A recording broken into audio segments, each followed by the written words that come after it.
जय हिंद दोस्तों। ऐसे तो क्वेश्चन थंबनेल में ही लिखा हुआ रहता है, लेकिन थंबनेल में सिर्फ एक क्वेश्चन लिखा हुआ है और आपसे यही कहेंगे कि 2 मिनट कम से कम पेशेंस के साथ क्वेश्चन को ज़रूर देखना, क्योंकि सिर्फ फर्स्ट क्वेश्चन लिखेंगे और बाकी सिर्फ हम डेटा चेंज करेंगे, मतलब नंबर बदलेंगे। तो उसी पे आधारित 3-4 क्वेश्चन जो भी रहेगा सिर्फ एक बार लिखा जाता है और बाकी नंबर चेंज करते रहते हैं। क्लास को स्टार्ट करते हैं, ज़्यादा टाइम रहता नहीं है, उतना बर्बाद भी नहीं करना चाहते। पहला नंबर क्वेश्चन को ध्यान से देखिएगा, क्योंकि फिर नंबर बदलेंगे हम, इसलिए जो समझना है वो पहले क्वेश्चन में समझ लोगे। एक आदमी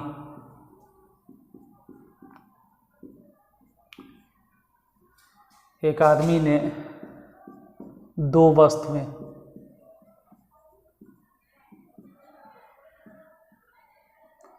एक आदमी ने 2 वस्तुएं 520 रुपये में खरीदा।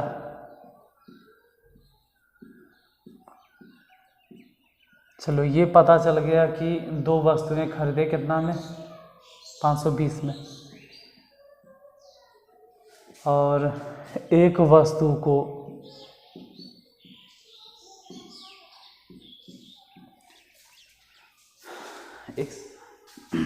एक वस्तु को उसने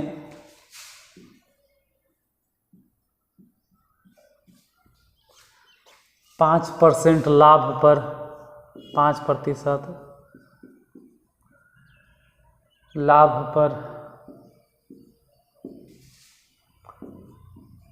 तथा दूसरी, हम समझ सकते हैं आप लोग को लग रहा होगा क्वेश्चन लिखने इतना टाइम बर्बाद कर रहे हैं, बस एक ही क्वेश्चन, बस जो समझना है यही समझना है, फिर सिर्फ नंबर बदलेगा। दूसरी को 10% के हानि पर बेचा।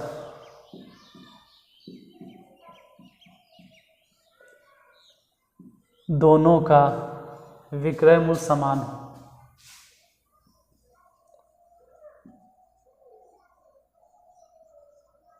दोनों का विक्रय मूल्य समान हो तो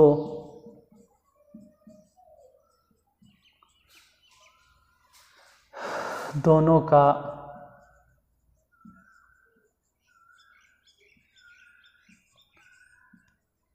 क्रय मूल्य बतावें। देखो,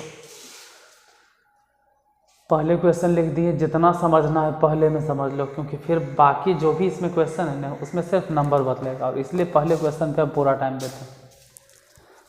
आप भी कम से कम 1-2 मिनट ध्यान से जब लिखते हैं तो क्वेश्चन को देख लीजिए क्या लिख रहे हैं।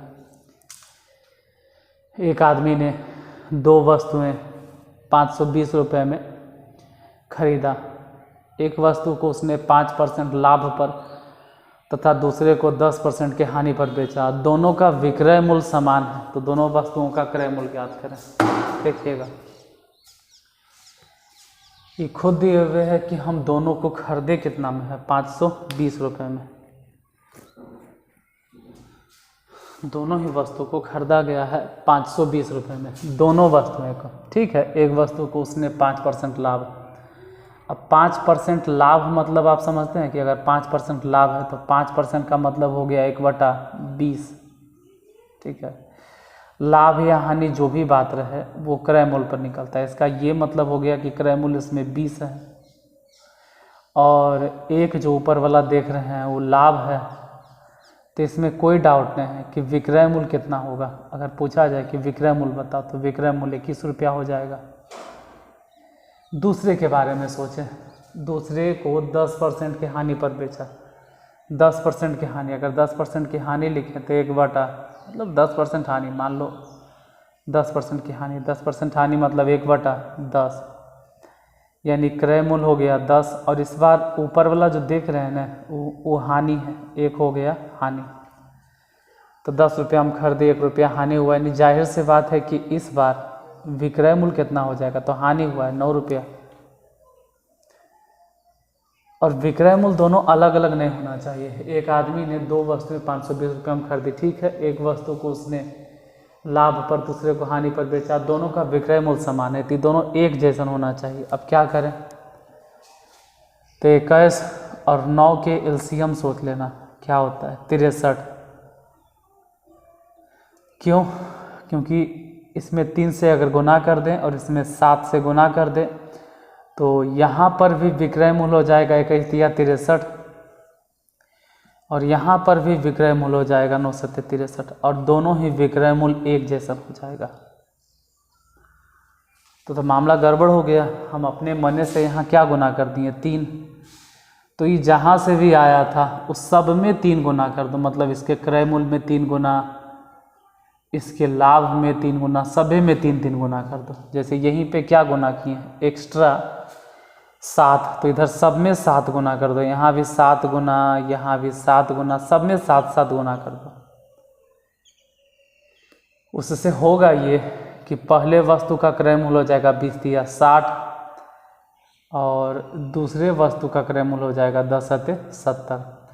मतलब एक वस्तु को हम खरीदे 60 रुपया में और दूसरे वस्तु को हम खरीदें 70 में, तो दोनों को अगर जोड़ दें, कुल मिलाकर अगर जोड़ कर बताएं कि दोनों जोड़ कर बताएं, तो जोड़ के हो जाएगा 7 6 13, मतलब कि 130 रुपया हम खरीदते दोनों मिलाकर। रियलिटी में अगर देखा जाए, वास्तविक तौर पे देखा जाए, तो एक आदमी ने दोनों वस्तुओं को कितना में खरीदा था 520 में, यानी जो हम लाए क्रय मूल्य जोड़कर इससे कई गुना ज़्यादा, 4 गुना ज़्यादा, इससे ही 4 गुना ज़्यादा है।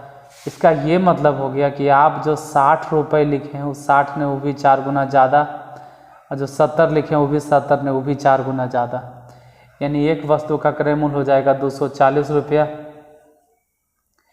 और दूसरे वस्तु का क्रय मूल्य हो जाएगा 280 रुपया। दोनों को जोड़ के देख लो, 240 और 280 अगर दोनों जोड़ देते हैं तो यही दोनों जोड़ के हो जाएगा 520, तो क्रय मूल्य हो गया 240 और 280। समझ गए तो अच्छा बात, नहीं समझे तो कोई बात नहीं, हम डाटा चेंज करते हैं और फिर से इसी तरह से दूसरा क्वेश्चन बताते हैं। सिर्फ नंबर को वहाँ से चेंज करते हैं, सिर्फ नंबर मिटाते हैं।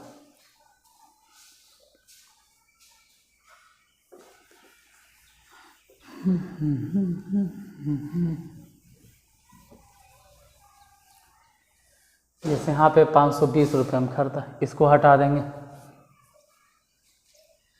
5% लाभ इसको हटा देंगे, और 10% की हानि यहाँ से ये हटा देंगे, और नंबर कुछ और बैठाएंगे इस बार।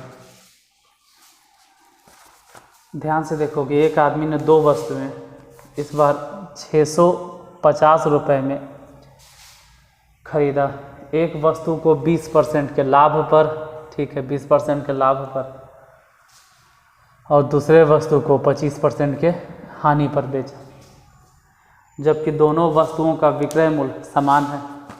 क्वेश्चन तो कुछ नहीं हटा, क्वेश्चन में कुछ चेंज नहीं किए, सिर्फ नंबर बदल दिए, 650 20% 25%। तरीका वही रहेगा पहले वाला, पहले ही देखना है कि एक वस्तु को 20% लाभ पर। अब देखो समझ में आता है कि 20% है, और अगर आप समझते हैं कि 20% को 1/5 लिखा जाता है तो डायरेक्ट लिखो, वो 20/100 लिखने की ज़रूरत नहीं है। और नीचे वाला जो आप देख रहे हैं वो है क्रय मूल्य, ठीक है क्रय मूल्य, और ऊपर वाला हो गया लाभ, क्योंकि 20% लाभ। तो जाहिर से बात है कि अगर विक्रय मूल्य की बात की जाए कि विक्रय मूल्य कितना होगा, तो 5 क्रय मूल्य 1 लाभ, यानी विक्रय मूल्य 6 हो जाएगा। दूसरे की बात करें 25% के हानि, ये 20% लाभ था और ये 25% का हानि, हानि मतलब 1/4, यानी इस बार क्रय मूल्य अगर 4 है, क्रय मूल्य अगर 4 है और ऊपर वाला जो 1 दिखाई दे रहा है वो हानि होगा, जाहिर से बात है।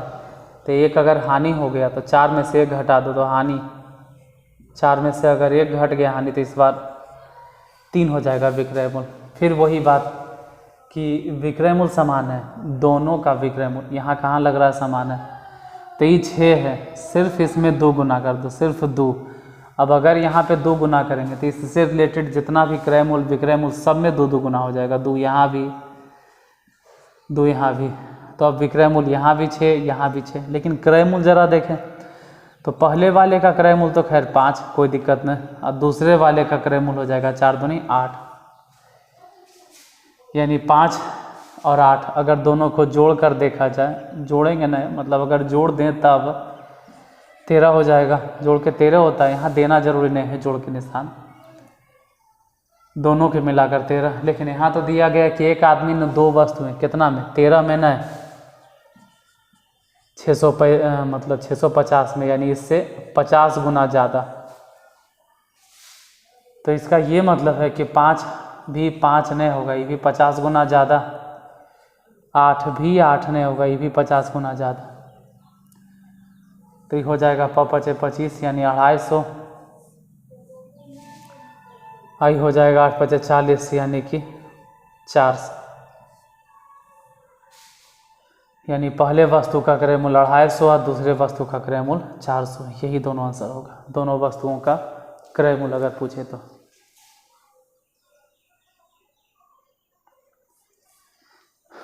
इसमें भी अगर डाउट है तो एक और क्वेश्चन देख लिया जाए।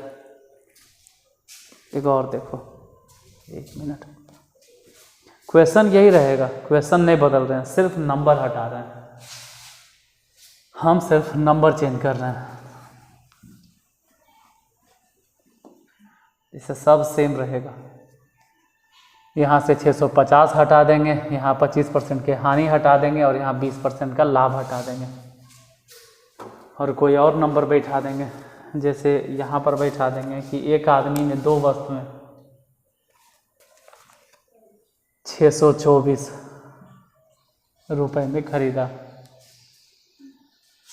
एक वस्तु को उसने 14% के लाभ पर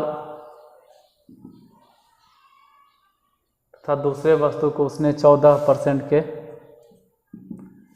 हानि पर बेचा, तो दोनों ही वस्तुओं का क्रय मूल्य ज्ञात करें। वही कहानी है कि दोनों का विक्रय मूल्य आपस में समान है। देखिए पहले तो एक वस्तु को 14% के लाभ पर, 14% मतलब लिखे ले आना चाहिए डायरेक्ट 14/100 यानी कि 7/50। अब यहाँ लिख देते हैं कि जो 50 है वो क्रय मूल्य है और 7 जो है वो लाभ है। तो जाहिर सी बात है कि विक्रय मूल्य इस बार जो आएगा वो 57 होगा। फिर 14% के हानि भी है, ये लाभ था और ये हानि, तो हानि मतलब भी वही चीज़ होगा 7/15, 7/50। इस बार क्रय मूल्य 50 है तो 7 इस बार हानि है, इसका मतलब विक्रय मूल्य तो घटा देते हैं, 50 में से 7 घट गया, यानी इस बार विक्रय मूल्य 43 है। दिक्कत ये हो गया कि विक्रय मूल्य तो समान होना चाहिए और है नहीं।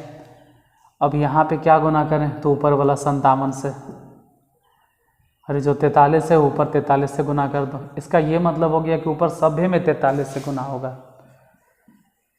यहाँ भी 43 से गुना होगा और नीचे सब में 57 से गुना होगा, यहाँ भी 57 से गुना होगा। ये तो खैर बराबर हो गया है, करके दिखाना नहीं हो गया। ऊपर क्यों नहीं गुना क्यों, उसका ज़रूरत नहीं है, सिर्फ ही गुना कीजिए। तो 50 × 43 गुना कर लेना, ये पहले वस्तु का क्रय मूल्य, और इसमें 50 × 57 ये दूसरे वस्तु का क्रय मूल्य। हम जानबूझ के गुना नहीं कर रहे हैं, हम जानबूझ के गुना नहीं कर रहे हैं, उसका कुछ तो कारण होगा कि गुना क्यों नहीं कर रहे हैं। जो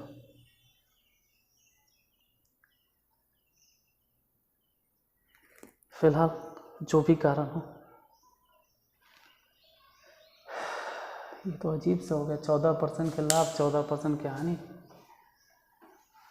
इस तरह से गुना भाग तो इसमें होना नहीं चाहिए। आ गया है तो अब आ गया है तो आ गया है, बताना ही पड़ेगा।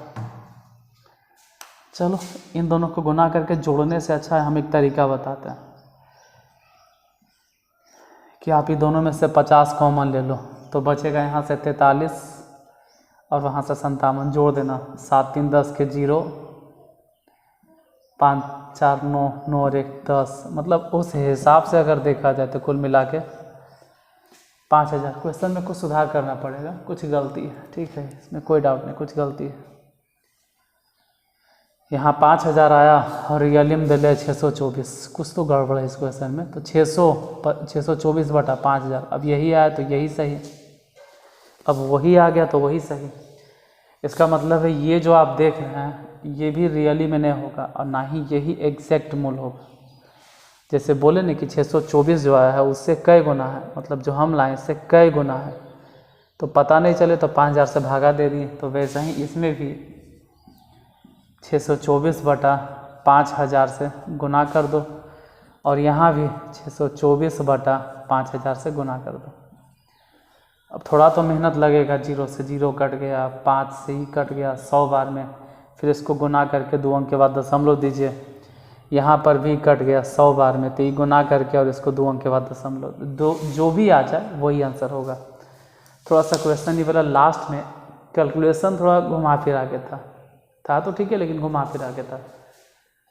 तो आज पार्ट नंबर 21 में यहीं तक, फिर जो भी पार्ट 5 में रहेगा वो अगले टाइप का क्वेश्चन अगले क्लास में मिलेगा। तो मिलते हैं अगले क्लास में, तब तक के लिए धन्यवाद। अगर क्लास अच्छा लगा होगा तो क्लास को शेयर कर सको तो करो, नहीं तो कम से कम लाइक तो कर दीजिएगा।